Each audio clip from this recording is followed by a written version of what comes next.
So with Extrude, we've looked at transform orientations, pivot points, and we've started looking at snapping. These methods and tools up here, they work across all tools. So the next one we probably should look at is Bevel, which is Control B with a shortcut. And like with Extrude, the further away your mouse is, the more it happens. But unlike with Extrude, if you scroll up, you have another control. You have a number of edge loops to add. So if you get it somewhere to what you're happy with, you can just click and confirm it. Or if you press Control B and then right click, it undoes it, like with Extrude. Left click is always confirm, right click is unconfirm, I guess. So with Bevel, there's lots of options to tools to mess with. Depth and percentage are probably the more useful ones, although width and offset also have their uses.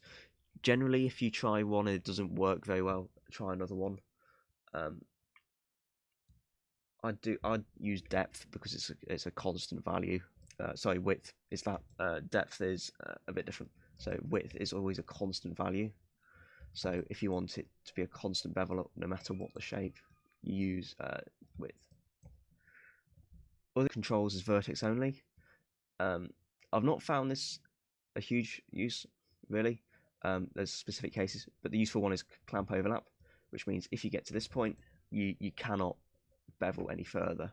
It stops you, so you don't get distorted faces and messed up geometry. Mark seam, mark sharp, and harden normals are to do with UVs.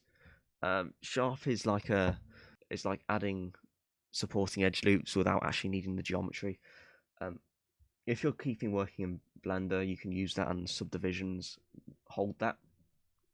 But if you're exporting the low poly object out to be subdivided in Maya, I don't think that's maintained very well. And harden normals is a bit like the harden / soften normals in Maya, but it just hardens specific normals to work with.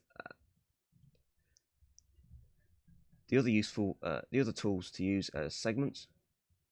If I hold shift, I can be very precise with the value, or I can click on it and add a number. So if I have 3, profile changes the curve of the bevel. So a value of 1 becomes a bit like a chamfered edge. A value of 0 becomes like a negative chamfer. You don't need to worry about material. That's when you have materials. It assigns the bevel a specific material if you want to do that. And these miter types and these tools are very useful. We'll get into miter types in a second, but we'll have a look at custom profile first. This lets you alter the shape of your bevel.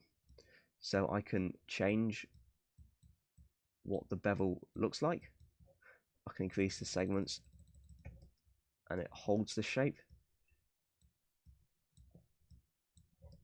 like so. It comes with presets, so some of these are quite useful if you're doing some sort of like bespoke furniture or like walls. That's quite a nice way of adding that shape consistently. So we'll look at the miter type now.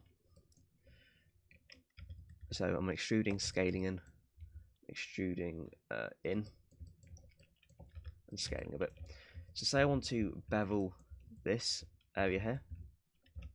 So these edges, if I press Control B, pull it across, it maintains all your options from before. So